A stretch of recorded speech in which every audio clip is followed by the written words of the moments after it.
Good afternoon, Toastmasters.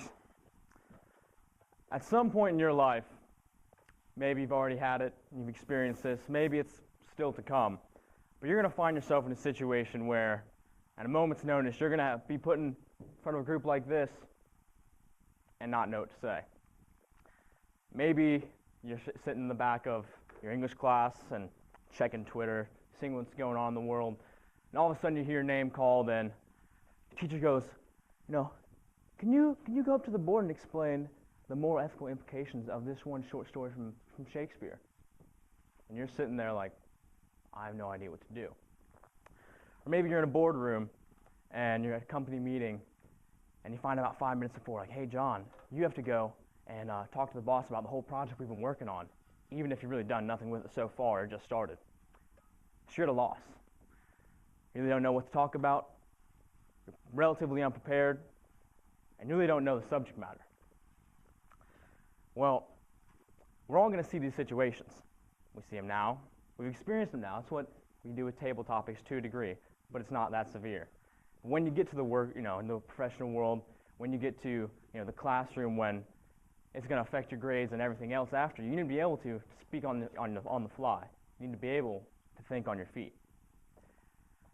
Now, there's three critical parts that go into being able to speak on the fly. And the first is preparation. Now, I know you're thinking, how do you prepare for something right when it happens? Well, there's two types of preparation. There's the immediate. There's the 1 to 5, maybe 10 minutes you have before to get everything together and push everything all at once and think, all right, I really got this. I think I can really get this together, and he'll buy it. Which, there's a lot of steps to get to that process. First of which is, now we have the beauty of the 21st century. We can all put our smartphones and type in Google, what does, this. And we can rattle off a couple facts. But the key thing to do for that is to get 1 to 2, maybe 3 if you can, key facts. And take that and make them your own. Maybe euphemistic terms, make them maybe sound them a little differently. And then for the other thing you can do is kind of figure out, who knows a lot about this in this room? Who can I defer stuff to? Who can I pass the buck sort of with this question or with this information?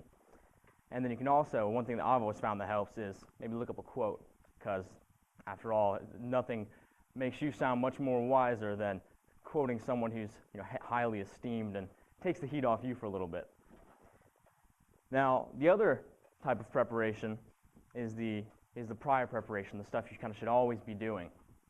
And that's surrounding yourself with people who know the technical, specific, the down to the little data factors, as well as knowing who has this information, knowing the basic understandings, knowing the basic tenets. Maybe you can rattle off, sure, Shakespeare meant, he meant that talking about love and in this sonnet, and you can kind of make it sound decent.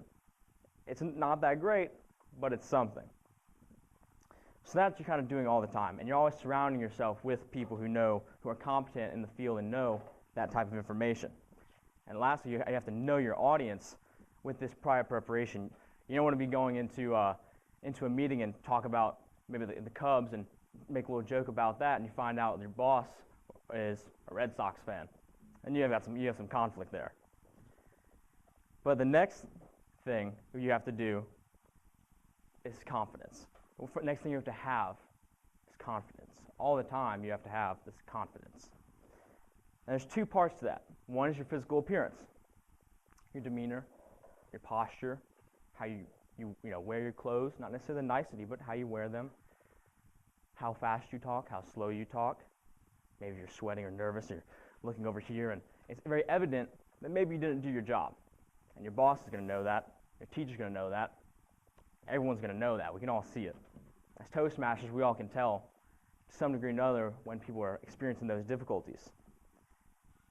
But the other part of that is the communication side of confidence. How you make eye contact with people. Smile with your eyes a little bit. That's one thing they always say in the theatrical world, to smile with your eyes. Don't smile with your teeth or your mouth.